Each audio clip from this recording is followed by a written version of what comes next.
उग्र हेउची सामुद्रिक झड़ फोनी रेल सेवा विभिन्न परीक्षा बातिल सह नंदनकानन बंद करने कर्तृपक्ष निष्पत्ति। हेलो फ्रेंड नमस्कार मुझे आप देखुं बीएल त्रिक्सुड़िया। तो फ्रेंड आप जानते फोनी केते जोर से ओडिशा जोरसोर से चलती केंद्र सरकार हूँ राज्य सरकार समस्ते प्रिपेयर रही। तो तार भीतर फ्रेंड गोटे खबर बाहर को सामना को आसी फोनी क्यों क्यों ऑफिस गुड़िक बंद रही जो ऑफिस गुड़िक बंद रही स्कूल कॉलेज बंद रही सब फ्रेंड आपको इनफॉरमेशन टी वीडियो रे मिल जिवो। जदि फ्रेंड आपण जानिबा को चाहउचंती जे ट्रेन बस एवं परीक्षा जो मानकर अछि से मानकर कौन रही सरकार तरफ कौन घोषणा करा जाइछि से विषय जानिया पे फ्रेंड आपन को वीडियो को शेष पर्यंत देखिया को डेरी नगर चलंतु फ्रेंड वीडियो स्टार्ट करबा। जल्दी से डाउनलोड करंतु फोरफोन एप्लीकेशन डिस्क्रिप्शन रे लिंक अछि बहुत तुरंत पांतु पेटीएम कैश 50 टका जल्दी करंतु।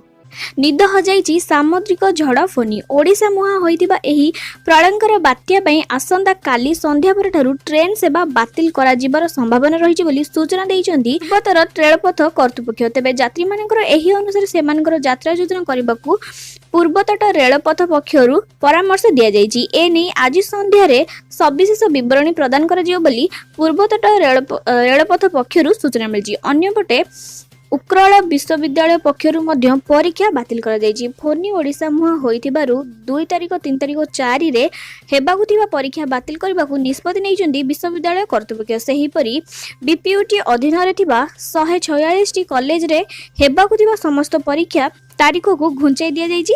सेही मर्मरे आसंता 25, 27 और 28 तारिख रे एही परीक्षा गुड़िक करा जियो बोली बीपीयूटी तरफरु विज्ञप्ति प्रकाश करा जाइछि। अन्यपटे फोनी प्रभावरु बाद पड़िबा नाही पर्यटन स्थली भुवनेश्वर स्थित नंदनकानन मध्य फोनी भୟରେ बंद करा जाइछि। आसंता 4 तारिख पर्यंत नंदनकानन बंद रहबा नै उपनिर्देश जयंत दास सूचना दैछन्ती। बात्या संभावना थिबरु पर्यटकक पई नंदनकानन बंद रहबो बोली सूचना मिलछि। भयंकर रूप धारण करी सामुद्रिक बात्या फोनी ओडिशा मुहा होइछि तेणु एहाकु दृष्टि रखी राज्य रे हाई अलर्ट जारी करा जाइछि। सेपटे अग्निशम विभाग मध्य एथि पई हाई अलर्ट जारी करछन्ती। गंजाम रु बालेश्वर पर्यंत उपकूल जिल्ला गुडी करे थिबा अग्निशम विभाग कर्मचारी को तैयार रहिबा को कहा जाइछि। समस्त कर्मचारी को छुट्टी बातिल करा जाइथिबा बेले 2382 अधिकारी और कर्मचारी को बात्या मुकाबला पई मुतयन करा जाइथिबा मुख्य अग्निशम अधिकारी सुकांत सेठी सूचना दैछन्ती। आसंता 3 तारिख राति रे पूरी संलग्न उपकूल माड़ हेबो फोनी पवन बेग घंटा प्रति 180 रु 190 किलोमीटर बेगरे बहिबो बोली आशंका करा जाइछि। एहार प्रभाव रे टेलीफोन टावर इलेक्ट्रिक टावर एवं गच्छ भांगिबार आशंका करा जाइथिबारु रास्ता रे जानवाहन चलाचल समस्या देखा दिबो। तेणु रास्तारू तुरंत गच्छ हटाइबा एक प्रमुख कारण। ए संपर्क में आज अग्निशम विभाग पक्षर एक जरूरी बैठक डका जाइतिला। एथिरे गंजाम रे बालेश्वर पर्यंत समुद्र उपकूल जिला 2000 अग्निशम कर्मचारी को सजग रखा जाइछि। सेहीपरि पुरी खोर्धा गंजाम गजपति जगतसिंहपुर केन्द्रापड़ा भद्रक बालेश्वर इत्यादि जिला मानकर अग्निशम केन्द्र समस्त अधिकारी एवं कर्मचारी माननकु छुट्टी बातिल करा जाइछि। एहा बाद बात्या आशंका न थिबा बौद्ध फुलबाणी बलांगीर सुंदरगढ़ केउंझर झारसुगुड़ा देवगढ़ संबलपुर ढेंकानाल जिल्लारू अधिक 382 कर्मचारी को बात्या प्रभावित जिला को आज राति सुधा पठाजियो बोली निष्पत्ति नेछि। तेबे आसंता काली सकाळ सुधा से माने समस्त अग्निशम केन्द्र रे पहुंचीबाकू निर्देश दिया जाइछि।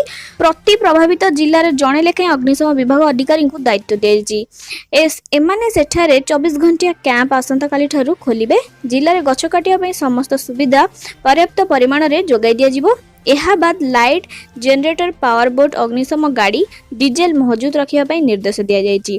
ता छडा कोनोसी अग्निशम केन्द्र रे अचल थिबा यंत्र गुडी को तुरंत मरामती करबा को अग्निशम केन्द्र अधिकारी को तागिद करा जाइछि। एमाने जिला प्रशासन सहित जोगाजोग रहिबा जरूरी परिस्थिति मुकाबला पई सजग रहिबा को विभाग पक्ष को निर्देश दिया जाइथिबा अग्निशम अधिकारी श्री सेठी सूचना दैछन्ती।